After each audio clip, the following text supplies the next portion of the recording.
Welcome back to Celts Are Here. My name's Josh McCafferty, and this is the latest episode in our scouting mission series, where we go through every one of Celtic's Champions League opponents and get to know them a bit better ahead of each match day. Next up for Celtic in the Champions League is Atalanta, last season's Europa League winners. And to tell us a bit more about them, we have Nigel from Atalanta BC News. How are you doing this morning, Nigel? Yeah, I'm very good. Thank you, Josh. Very nice to speak to you this morning. Yeah, great. Thank you for coming on and taking the time out of your Monday morning to speak to us.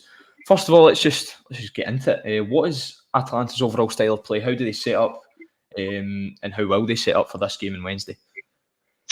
Well, how will Atalanta set up? Pretty straightforward. We pretty much approach the same approach for most games. You can expect three at the back. You can expect two in midfield, and you can expect two wing backs getting through a hell of a lot of work. And then a fairly creative front three where you're going to have Retegi up top and probably someone like Lookman and De Ketelaere sat in behind, trying to be as creative as possible. So we're pretty predictable, Josh, in terms of how we approach games. Mr. Gasperini is pretty consistent, so don't expect anything drastic at all. Expect your three at the back, your four in midfield, and that three up front, trying to cause as much hassle as possible. That sounds interesting. One player you mentioned there that I wanted to ask about is Ademola Lookman. Brendan Rodgers wanted to sign him for Celtic. He then got him at Leicester. He's been around a bit, Lookman. Then he went to Atalanta and he seems to have found a home. Got the hat-trick in the Europa League final, obviously, last season. A lot of people will have seen. How's he settling in at the club? How's he doing at the club? And will he be key on Wednesday night? Oh, look, he's key all of the time. In terms of how he's settled in, couldn't have been better. You look at the level of goals, the level of assists, the all-round kind of team contribution, and that's from day one since he walked into Atalanta. He's been absolutely phenomenal.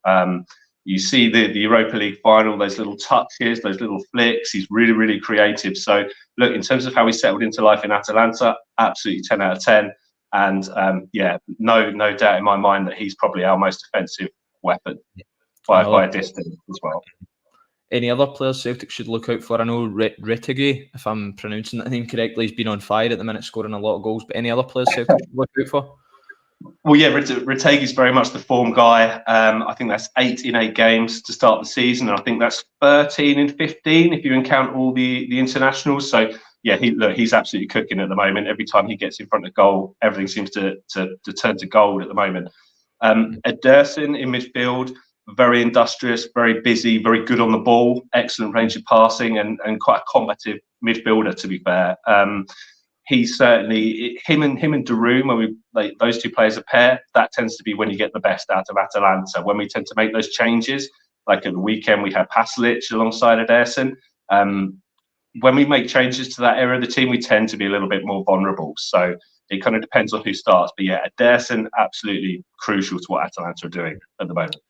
Just this season, then, how's the start been? Obviously, kind of won the past 3 games, but before that, results a bit inconsistent. So, what's the overall start to the season been like for Atalanta? Standard Atalanta. I mean, it's always a little bit of a roller coaster. We all thought we were going to win the league first week of the season when you put 4 past Lecce. The reality then sets in. We had a big summer, a lot of signings come in, so started really well. Iffy kind of period. Where we didn't really pick up a huge amount of points, didn't play very well against Torino. And then, yeah, like you say, last 3 games, we've been absolutely excellent against Shakhtar, Genoa, and at the weekend. Genoa and Shakhtar in particular, we were absolutely superb. But yeah, we're starting to find our feet. We're starting to get all those new signings settled in. Retegi settled in from day one, which has been ideal. But we've also had quite a lot of injuries and a lot of chopping and changing going on, particularly defensively. So we're getting there, and I'd actually say I've kind of got the feeling that we're about to go on a little bit of a run at the moment. I got the same feeling a few years ago, and we went on about a 20-21 game unbeaten run, and I just got the feeling, particularly in the league, we're going to start to cook quite a lot at the moment. Sounds like Celtic are perhaps playing Atalanta at the worst time possible, but are there any weaknesses in the side Celtic can look to exploit on Wednesday? Yeah, and you saw it a lot of Venezia, and it's the same thing with Atalanta historically. I mean, if we score and we get in front against supposedly weaker opposition, we do tend to switch off a little bit and let teams back into the game. Defensively as well, we're so vulnerable still to the counter-attack and people getting down the sides. Last season we were a little bit better at that, but yeah, crosses, corners, definitely defending from set pieces and just getting done on the break. That's always been our historical weakness. So yeah, nothing's really changed a huge amount in the Gasperini era. It's we'll try and score 5 and hope not to concede more than that. I just wanted to ask about that defensive stability because Celtic have conceded 8 goals in the Champions League this season. I believe Atalanta have only conceded, is it 0 or 1 goals in the Champions League this season? So they've been pretty stable at the back. So how do you view that kind of statistic? Yeah, it's a bit of a weird one. We tend to play better in Europe than we do historically in the league. You look at the teams we dispatched last season in terms of your Sportings, your Liverpools, your Marseille. We beat some really good teams. Yeah, it's just a bit of a weird one. I don't think we have conceded in the Champions League yet. We've, like I said, we played really well against Shakhtar. Arsenal was a little bit hit and miss. Yeah, look, it's so difficult to predict how these things are going to go. I mean, we could quite easily rock up, score 3 or 4 against Celtic, job done.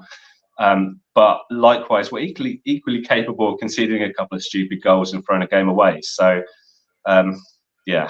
Well, it's one of those. We'll just have to wait and see, Josh, I think. Yeah. How are Celtic perceived in Italy, in particular Bergamo? Because on Italian soil, Celtic have only won once competitively. That was against Lazio a couple of years ago. So how are they perceived in Italy and then particularly Bergamo?